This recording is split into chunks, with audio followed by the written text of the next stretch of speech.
Simon with WhedonAge. Right on. Simon, Yes, excellent. we've been following your work for quite a while. We're really excited to see that you're getting more roles. Now, you've been playing a lot of sort of anti-heroes in a sense, villains that sort of have heroic elements.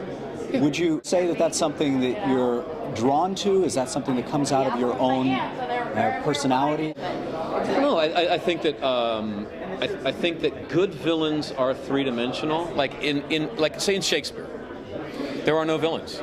There are no jerks in Shakespeare. There are just people who may be making mistakes and hurting people at that point of their lives.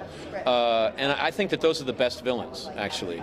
And so I think that I've just been very lucky to be with good writers who think that way about villains. I don't like villains who are just out to destroy the world and twirl their mustache, you know. So I don't know that I'm really playing anti-villains so much as playing well-written villains.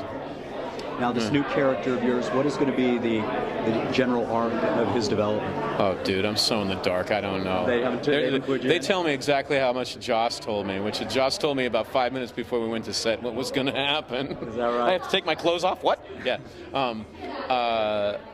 So, yeah, I really can't answer that. I hope that I am going to stir up more trouble. I think that my character has a really good point. I think he's right. I think that the culture of Caprica is eating itself alive. I think it's reached a point of decadence that you really can call it a parallel of ancient Rome. And it's going to fall under its own weight, and it's going to take us all with it. And we've got to change it. And frankly, as an artist, I feel the same way about my own culture as I look around it, and I'm in the middle of my own revolution about it. The only difference between me and Barnabas is my revolution is fairly peaceful. Well, how would you parallel what it is that you're feeling is what you're calling your revolution with what you're doing on screen on Caprica? Well, it's the effect of decadence. It's the effect of making the culture. The purpose of if the purpose of the culture is to please the citizens, then the citizens expect to be pleased all the time.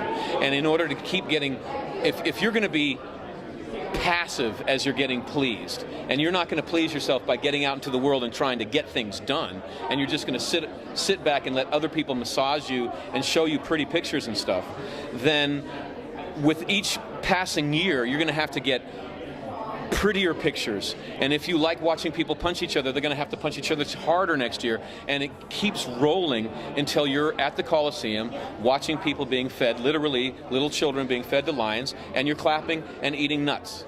And at some point you've crossed a line, and you're in ancient Rome, and you're not really a civilization that really deserves any more time.